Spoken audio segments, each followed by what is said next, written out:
Hello, हाय। हम सूरत से आए हैं। हम यहाँ पे शिमला मनाली और कसोल घूमने आए थे। हमारा पैकेज था दिल्ली से दिल्ली।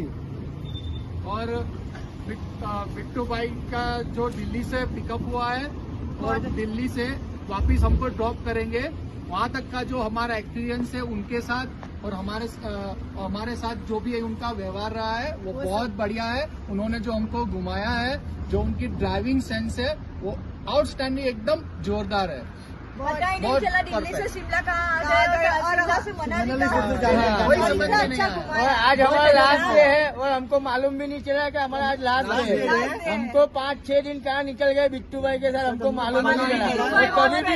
और कभी भी हमको ऐसा नहीं लगा है कि आपको शिमला मनाली कसोल घूमने आना है तो हमारे जो ड्राइवर है बिट्टू भाई, आप उनका कांटेक्ट कर सकते हैं। और कहीं भी आपको जाना है तो उसका कांटेक्ट करें।